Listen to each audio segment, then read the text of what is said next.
नमस्कार, मैं हूं Balsan. Welcome to struggle to success.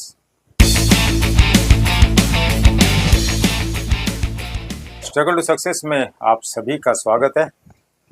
आज हम बात करेंगे जो अभी जो 26 दिसंबर 2024 को हमारे देश के जो वित्त मंत्री और 2 बार प्रधानमंत्री रह चुके डॉक्टर मनमोहन सिंह जी का विषय में उनके बारे में थोड़ा सा डिस्कस करते हैं। उनका हमारे देश के लिए बहुत बड़ा योगदान, उन्होंने जो किया है आज तक किसी ने नहीं किया है। वो वित्त मंत्री रह चुके थे, वो आरबीआई के गवर्नर रह चुके थे, वो 2 बार प्रधानमंत्री बन चुके थे। उनके बारे में थोड़ा बहुत चर्चा कर लेते हैं। डॉक्टर मनमोहन सिंह जी 1982 में प्लानिंग कमीशन का मेंबर थे और 1982 से लेके 1985 तक आरबीआई का गवर्नर रह चुके थे।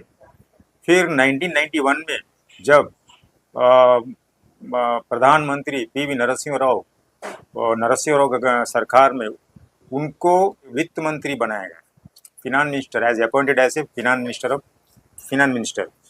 तो 1991 का जो फर्स्ट बजट में डॉक्टर मनमोहन सिंह जी ने बहुत सारा पॉलिसी का ऐलान किया, यानी अनाउंसमेंट किया। उसमें लिबरलाइजेशन ऑफ इंडियन पॉलिसी, उसमें बहुत सारा liberalisation of trading, free trading जो करने का जो था, और लाइसेंस राज था, उसको उन्होंने एबॉलिश किया।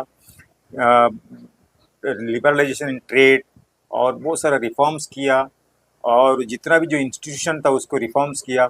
और उन्होंने 1992 में सेबी का एस्टैब्लिशमेंट किया, securities exchange board of India, जो स्टॉक मार्केट सेबी का अंडर में आज भी चलता है। सेबी आने के बाद दोनों स्टॉक मार्केट बीएसई और एनएसई, उनका जो बिजनेस जो पहला जो चलता था करोड़ों में, आज अरबों खरबों में ट्रेडिंग हो रहा है, दोनों बीएसई और एनएसई में। और सेबी ने ये दोनों स्टॉक एक्सचेंज को इतना मजबूत किया, एनएसई आने के बाद टोटली फिजिकल को हटा के ऑनलाइन कर दिया, सब शेयर को डिमैटेरियलाइजेशन कर दिया। ये सब सेबी आने के बाद ही हुआ। और तब कौन वित्त मंत्री थे? डॉक्टर मनमोहन सिंह जी। डॉक्टर मनमोहन सिंह जी का जो लाइसेंस राज जो था, उसको एबोलिश करने से बहुत सारा जो प्राइवेट कंपनी आ गया है और उनको प्रोत्साहन मिला, बहुत लोग स्टॉक मार्केट में मालामाल हो गया। और 1996 में उसके बाद डॉक्टर मनमोहन सिंह जी 1998 से लेके 2004 तक राज्यसभा में ओपोजिशन लीडर थे। उसके बाद 2004 से लेके 2014 तक वो प्रधानमंत्री रह चुके थे डॉक्टर मनमोहन सिंह जी ने। और 2004 में बीएससी, बॉम्बे स्टॉक एक्सचेंज का जो सेंसेक्स था, 4,000 और 5,000 का आसपास में चल रहा था। वो प्रधानमंत्री बनने के बाद 2004 से लेकर 2024 का दरमियान 398% स्टॉक मार्केट सेंसेक्स का बढ़ोतरी हुई, यानी 24,490 तक गया था। इस बीच उनके जो उन्होंने स्टॉक मार्केट में कम से कम 398% इन्वेस्टर को कमा के दिया। यानी आपको अभी बताया था कि 4,000 और 5,000 का बीच में सेंसेक्स चल रहा था। 2004 से लेकर 2014 का दरमियान 24,490 तक गया था बॉम्बे स्टॉक एक्सचेंज का सेंसेक्स।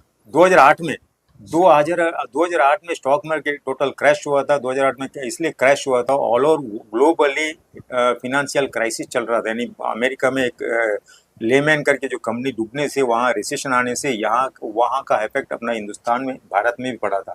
और 2011 में भी जो मार्केट डाउन था, क्रैश हुआ था, लेकिन बाकी का जितना भी साल महीना सब इन्वेस्टर को 20%, 30%, 40% इनका जो प्रधानमंत्री का काल में इन्वेस्टर ने बहुत अच्छा पैसा बनाया। डॉक्टर मनमोहन सिंह जी का जो उनके जो 2 बार प्रधानमंत्री बनने के बाद भी उन्होंने जो देश के लिए जो काम किए है, आज तक किसी ने नहीं किए। जब वो वित्त मंत्री थे 1991 में, उसमें भी उन्होंने धमाल किया था।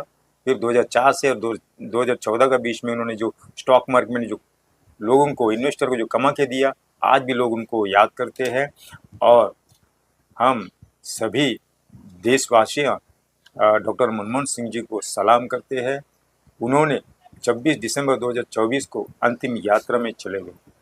डॉक्टर मनमोहन सिंह जी एक सरल व्यक्ति थे। ऐसे सीधे व्यक्ति को हम हमारे टीम की तरफ से श्रद्धांजलि अर्पित करते हैं, और भगवान उनके आत्मा को शांति प्रदान करे। नमस्कार, मैं हूँ बलसन, मुझे अब जाने की आज्ञा दीजिए।